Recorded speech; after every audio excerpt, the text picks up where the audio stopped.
بسم اللہ الرحمن الرحیم۔ السلام علیکم ناظرین، آج میں بیان کرنے والی ہوں خاتون جنت حضرت فاطمہ الزہرا سلام اللہ علیہا، ان کی شادی کا ایک واقعہ۔ جناب رسول صلی اللہ علیہ وآلہ وسلم نے حضرت فاطمہ رضی اللہ تعالیٰ عنہ کو حضرت علی رضی اللہ تعالیٰ عنہ کے لیے مخصوص کر دیا تھا، اور آپ چاہتے تھے کہ حضرت علی کی طرف سے اس کی پیشکش کی جائے۔ ناظرین، جناب فاطمہ سلام اللہ علیہا پیغمبر خدا صلی اللہ علیہ وآلہ وسلم کی بیٹی اور اپنے زمانے کی ممتاز خواتین سے تھیں۔ جمال ظاہری اور روحانی و اخلاقی اقدار اپنے والدین سے ورثہ میں پایا تھا۔ نبی پاک صلی اللہ علیہ وآلہ وسلم کی دختر ہونے کی وجہ سے آپ کی ذات اقدس قریش و باعظمت شخصیات اور دولت مند حضرات کی نگاہوں میں مرکز توجہ تھی۔ بعض حضرات نے اپنے لیے رشتہ تک بھیجا، مگر رسول اللہ بالکل بھی پسند نہیں فرماتے تھے، مگر اس طرح سے فرماتے تھے کہ ان حضرات کو پتہ چل جاتا تھا کہ نبی پاک صلی اللہ علیہ وآلہ وسلم ان سے خفا ہیں۔ جناب رسول صلی اللہ علیہ وآلہ وسلم نے حضرت فاطمہ کو حضرت علی رضی اللہ تعالیٰ عنہ کے لیے مخصوص کر دیا تھا، اور آپ چاہتے تھے کہ حضرت علی کی طرف سے اس کی پیشکش کی جائے۔ تمام اصحاب نے بھی یہ محسوس کر لیا تھا کہ پیغمبر خدا کا دل چاہتا ہے کہ حضرت فاطمہ الزہرا رضی اللہ تعالیٰ عنہ کا عقد حضرت علی رضی اللہ تعالیٰ عنہ سے کر دیں، لیکن حضرت علی کی طرف سے اس کی پیشکش نہیں ہو رہی تھی۔ ایک دن جناب عمر رضی اللہ تعالیٰ عنہ، حضرت ابو بکر صدیق، سعد بن معاذ وغیرہ ایک گروہ کے ساتھ مسجد میں بیٹھے ہوئے تھے کہ جناب ابو بکر رضی اللہ تعالیٰ عنہ نے کہا کہ حضرت فاطمہ الزہرا کی نسبت کے لیے نبی پاک صلی اللہ علیہ وآلہ وسلم نے کسی کی بھی درخواست منظور نہیں کی، اور نبی پاک صلی اللہ علیہ وآلہ وسلم نے فرمایا کہ حضرت فاطمہ الزہرا کا شوہر منتخب کرنا اللہ تعالیٰ کے ہاتھ میں ہے۔ ابھی تک حضرت علی رضی اللہ تعالیٰ عنہ کی طرف سے جناب پیغمبر کی خدمت میں حضرت فاطمہ سے رشتہ نہیں مانگا۔ شاید میں یہ سمجھتا ہوں کہ حضرت علی کی طرف سے اس اقدام کا نہ کرنے کی وجہ ان کا تہیہ دست ہونا ہے۔ میں یہ سمجھ سکتا ہوں کہ اللہ تعالیٰ اور پیغمبر رسول صلی اللہ علیہ وآلہ وسلم نے حضرت فاطمہ الزہرا رضی اللہ تعالیٰ عنہ کو حضرت علی کے لیے معین کر رکھا ہے۔ جناب ابو بکر صدیق رضی اللہ تعالیٰ عنہ نے جناب عمر رضی اللہ تعالیٰ عنہ اور سعد رضی اللہ تعالیٰ عنہ سے کہا کہ اگر تم لوگ چاہتے ہو کہ ہم مل کر علی کے پاس چلیں اور ان کے سامنے اس موضوع کو پیش کریں، اور اگر وہ شادی کرنے کی طرف مائل ہوں اور تہیہ دست کی بنیاد پر وہ شادی نہ کر رہے ہوں، تو ہم ان کی مدد کریں۔ آپ تینوں حضرات حضرت علی کے گھر آئے، مگر انہوں نے آپ کو وہاں نہیں پایا۔ معلوم ہوا کہ آپ ایک انصاری کے باغ میں اونٹ کے ذریعے ڈول کھینچ کر خرمے کے درختوں کو پانی دے رہے ہیں۔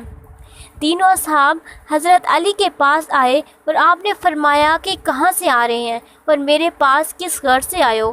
تو جناب ابو بکر نے کہا کہ تم کمالات کے لحاظ سے ہر ایک سے بالا تر ہو۔ ہم سب آپ کے مقام اور مرتبہ جو کہ نبی پاک صلی اللہ علیہ وآلہ وسلم کو آپ سے ہے، اس سے آگاہ ہیں۔ تمام بزرگان قریش حضرت فاطمہ رضی اللہ تعالیٰ عنہ کے رشتے کے لیے جا چکے ہیں، لیکن تمام لوگوں کی باتوں کو پیغمبر رسول صلی اللہ علیہ وآلہ وسلم نے رد فرمایا ہے، اور یہ فرمایا ہے کہ جناب فاطمہ رضی اللہ تعالیٰ عنہ کا شوہر معین کرنا اللہ تعالیٰ کے ہاتھ میں ہے۔ ہم گمان کرتے ہیں خدا اور اس کا رسول نے جناب فاطمہ کو آپ کے لیے مخصوص کیا ہے۔ دوسرا اور کوئی بھی شخص اس سعادت پر افتخار کی صلاحیت نہیں رکھتا۔ ہمیں خبر نہیں ہو سکی کہ آپ اس اقدام میں کیوں کوتاہی کر رہے ہیں۔ حضرت علی نے جب یہ گفتگو سنی تو آپ کی آنکھوں میں آنسو بھر آئے، اور فرمایا کہ اے ابو بکر، تم نے میرے احساسات اور اندرونی خواہشات کو بھارا ہے، اور اس کی طرف توجہ دلائی ہے جس سے کہ میں غافل تھا۔ خدا کی قسم، تمام دنیا حضرت فاطمہ کے رشتے کے لیے حضرت فاطمہ کی خواستگار ہے، اور میں بھی علاقہ مند ہوں۔ جو چیز مجھے اس اقدام سے روکے ہوئے ہے وہ فقط میرا خالی ہاتھ ہونا ہے۔ جناب ابو بکر صدیق رضی اللہ تعالی عنہ نے کہا کہ یا علی، آپ یہ بات نہ کریں، کیونکہ پیغمبر خدا صلی اللہ علیہ وآلہ وسلم کی نگاہ میں دنیا اور مال دنیا کی کوئی قیمت نہیں ہے۔ میری رائے یہ ہے کہ جتنی جلدی ہو سکے آپ اس کام میں اقدام کریں اور جناب فاطمہ کی خواستگاری کی درخواست دیں۔ تو حضرت علی نے جناب ابو بکر صدیق رضی اللہ تعالیٰ عنہ کی پیشکش پر تھوڑا سا غور کیا اور اس معاملے کے تمام اطراف اور جوانب پر غور کیا تو ایک طرف آپ کا خالی ہاتھ ہونا اور اپنی تمام مسلمانوں کی اقتصادی زب و حالی اور عمومی گرفتاری دیکھ رہے تھے، اور دوسری طرف یہ بھی جان چکے تھے کہ اب آپ کے نکاح کا وقت آ پہنچا ہے۔ تو آپ نے اسی وقت سارا کام چھوڑا اور گھر واپس آ گئے۔ آپ نے غسل کیا، ایک صاف ستھری عبایا پہنی اور جوتے پہن کر نبی پاک صلی اللہ علیہ وآلہ وسلم کی خدمت میں حاضر ہوئے۔ جناب حضرت محمد صلی اللہ علیہ وآلہ وسلم اس وقت جناب ام سلمہ کے گھر تشریف فرما تھے۔ حضرت علی ام سلمہ کے گھر گئے اور دروازہ کھٹکھٹایا۔ نبی پاک صلی اللہ علیہ وآلہ وسلم نے جناب ام سلمہ رضی اللہ تعالیٰ عنہ سے فرمایا کہ دروازہ کھولو۔ دروازہ کھٹکھٹانے والا وہ شخص ہے جس کو خدا اور رسول دوست رکھتے ہیں، اور وہ خدا اور اس کے رسول کو دوست رکھتا ہے۔ ام سلمہ نے عرض کیا کہ یا رسول اللہ، میرے ماں باپ آپ پر فدا ہوں کہ یہ کون ہے جسے آپ نے دیکھے بغیر اس قسم کا فیصلہ ان کے حق میں کر دیا ہے؟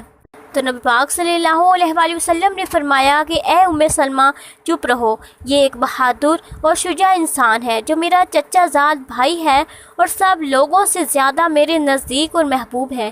جناب ام سلمہ اپنی جگہ سے اٹھی اور گھر کا دروازہ کھول دیا۔ حضرت علی رضی اللہ تعالیٰ عنہ گھر میں داخل ہوئے اور سلام کیا اور پیغمبر خدا کے سامنے بیٹھ گئے۔ شرم کی وجہ سے سر نیچے کیے ہوئے تھے اور اپنے ارادے کو ظاہر نہ کر سکے۔ تھوڑی دیر تک دونوں چپ رہے اور آخر الامر پیغمبر اسلام صلی اللہ علیہ وآلہ وسلم نے اس خاموشی کو توڑا اور فرمایا کہ یا علی، گویا کسی کام کے لیے میرے پاس آئے ہو کہ جس کے اظہار کرنے سے شرم کر رہے ہو، بغیر ہچکچاہٹ کے اپنی حاجت کو بیان کرو اور مطمئن ہو جاؤ کہ تمہاری خواہش قبول کی جائے گی۔ حضرت علی رضی اللہ تعالیٰ عنہ نے عرض کیا کہ یا رسول اللہ، میرے ماں باپ آپ پر قربان ہوں، میں آپ کے گھر میں جوان ہوا ہوں اور آپ کے لطف و کرم سے ہی مستفید رہا ہوں۔ آپ نے میری تربیت میں ماں اور باپ سے بھی زیادہ کوشش فرمائی ہے اور آپ کے وجود مبارک کی برکت سے میں نے ہدایت پائی ہے۔ یا رسول اللہ، خدا کی قسم میری دنیا اور آخرت کی پونجی آپ ہیں۔ اب وہ وقت آ پہنچا ہے کہ اپنے لیے کسی رفیق حیات کا انتخاب کروں اور خانہ دار زندگی کو تشکیل دوں تاکہ اس سے مانوس رہوں اور اپنی تکالیف کو اس وجہ سے کم کر سکوں کہ اگر آپ مصلحت دیکھیں تو اپنی دختر جناب فاطمہ الزہرا سلام اللہ علیہا ان کو میرے عقد میں دے دیں، تاکہ جس سے مجھے ایک بہت بڑی سعادت نصیب ہوگی۔ تو نبی پاک صلی اللہ علیہ وآلہ وسلم اس قسم کی پیشکش کے منتظر تھے اور آپ کا چہرہ نور خوشی اور سرور سے جگمگا اٹھا اور فرمایا کہ صبر کرو، میں فاطمہ سے اس کی اجازت لے لوں۔ نبی پاک صلی اللہ علیہ وآلہ وسلم جناب فاطمہ کے پاس تشریف لے گئے اور فرمایا کہ تم علی کو بہتر جانتی ہو اور وہ آپ کے رشتے کے لیے آئے ہیں، آیا کہ تم اجازت دیتی ہو کہ میں تمہارا ان سے عقد کر دوں؟ جناب فاطمہ سلام اللہ علیہا شرم کی وجہ سے ساکت رہیں اور کچھ نہ بولیں۔ پیغمبر خدا نے ان کی اس خاموشی کو رضامندی کی علامت قرار دیا۔ نبی پاک صلی اللہ علیہ وآلہ وسلم نے فرمایا کہ اے علی، تم جلدی سے مسجد میں جاؤ، میں بھی تمہارے پیچھے آ رہا ہوں، تاکہ لوگوں کے سامنے عقد کی تقریب اور خطبہ عقد بجا لاؤ۔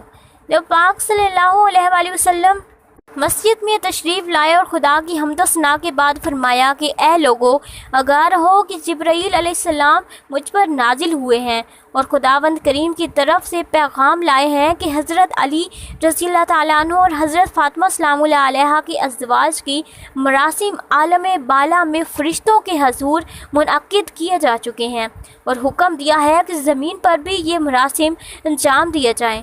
میں تم کو گواہ قرار دیتا ہوں۔ ناظرین، اس طرح سے حضرت علی رضی اللہ تعالیٰ عنہ اور حضرت فاطمہ الزہرا سلام اللہ علیہا ان کا عقد آسمانوں پر اور زمین پر ہوا۔